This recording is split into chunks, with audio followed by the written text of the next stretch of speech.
Good morning বন্ধুসকল। আজি বোলে আকৌ যাৰ ঘৰত বিয়া হৈছিল সিহঁতৰ মানে মটৰটো চুৰ কৰি নিলে। কোনে চুৰ কৰিলে এতিয়া গম পোৱা নাই বৰ্তমান। যেনেকুৱা চুৰটো মানে ধৰা পেলাব চেষ্টা কৰিম।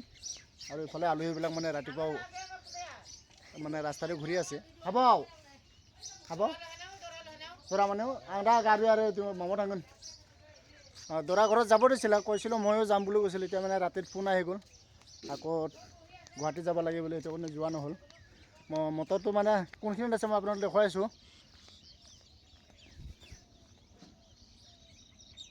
এইয়া মটৰ ঘৰটো দেখিছেনে? ওচৰত গৈ আনি আপোনালোকক দেখুৱাইছোঁ, চাব। আৰু আমাৰ এখন আছে ইফালে।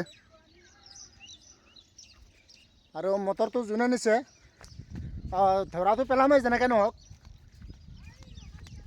আৰু ধৰা পেলোৱাৰ পিছত জানেই নহয় আমাৰ কছাৰী মানুহে পানিছমেণ্ট কি দিয়ে। পুলিচ চুলিচটো আমি একো অৰ্ডাৰ নিদিওঁ, খবৰটো নকৰোঁৱে। ডাইৰেক্ট মানে আমি একেবাৰে খতম কৰিব বিচাৰোঁ। আৰু যদি ভালে ভালে থাকিব মন আছে তেনেহ'লে মটৰটো যাতে আজিৰ ভিতৰতে য'ৰ পৰা নিছে মানে তোৰ পৰা যদি যাতে থৈ যায় আহি মটৰটো। আৰু যদি আমি এতিয়াতো আমি চবফালে খবৰ ল'ব দিছোঁ। ধৰা যেনেকৈ নহওক পৰিবই। যদি ভালে ভালে থাকিব মন আছে যেতিয়া আকৌ যেনেকৈ নিছে সেনেকৈ যেতিয়া আনি থৈ যায় মটৰটো ৰাতিৰ ভিতৰতে। ইফালে মেচিন এটা আছে, প্ৰথমে মানে এইটো মেচিন দি মাটিখিনি ভিজাই লোৱা হ'ল। যিহেতু কাৰেণ্টৰ সেইটো সময় বহুত প্ৰব্লেম আছিলে।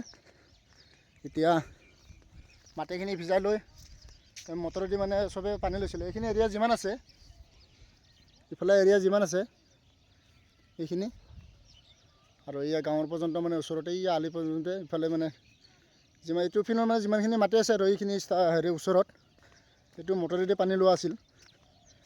মটৰেদি কোনে এনেকুৱা কৰিলে আজি, যিয়ে নহওক মটৰটো যেতিয়া ভালে ভালে আনি ঘূৰাই দিয়ে, আমি ধৰাটো যেনেকৈ নহওক পেলামেই। যদি ভালে থাকিব মন আছে যে আজি ৰাতিৰ ভিতৰত মটৰটো আনি ঘূৰাই থৈ যায় ইয়াতে য'ৰ পৰা আনিছে ত'তে। দেখিছেনে? চাওক অকল পাম্পৰ পাইপটো আছে। কোনে কৰিব পাৰে এনেকৈ কামটো? ভৰি খোজটো চাওক, মানুহজন বেছি সুস্থ পুস্থ নহয় আৰু পাতলাকৈ, অলপ চাপৰকৈ হ'ব। মটৰ মানে ইয়াত আছিলে আৰু এইটো হ'ল মিটাৰটো। এনেকুৱা কৰিব নাপায় নহয়। এতিয়া মানে যাৰ ঘৰত বিয়া হৈছিলে সিহঁতৰ আছিলে, আমাৰে খুৰা শহুৰ লাগে তো মানুহজন। আৰু যিয়ে নহওক মটৰটো যোনে নিছে ভালে ভালে যদি আনি ঘূৰাই দিয়ে। আৰু যদি আমিতো ওচৰৰ পাঁজৰৰ মানুহে হ'ব, দূৰৰ নহয়। যেনেকৈ নহওক ধৰাটো পেলাব চেষ্টা কৰিমেই আমি। আৰু ধৰা চেষ্টা মানে ধৰা পেলামেই যেনেকৈ নহওক। আৰু যদি ধৰা পৰে জানে আৰু আমাৰ বড়ো মানুহৰ পিটনটো কেনেকৈ দিয়ে। পুলিচৰ হাততো আমি নিদিওঁৱে। ভিডিঅ'টো যোনে যোনে চাই আছে আপোনালোকে অলপ শ্বেয়াৰ কৰি দিব, যাতে চোৰটো ধৰা পেলাব পাৰোঁ। এতিয়া কামটো কোনে কৰিলে তই কাক কবি, নামকাৰীটো কাকো ক'ব নোৱাৰোঁ। এইখন হৈছে আমাৰ গাঁও। যিমান পাৰে শ্বেয়াৰ কৰি দিব আপোনালোকে, যেনেকৈ নহওক যাতে আমি চোৰটো ধৰা পেলাব পাৰোঁ। আৰু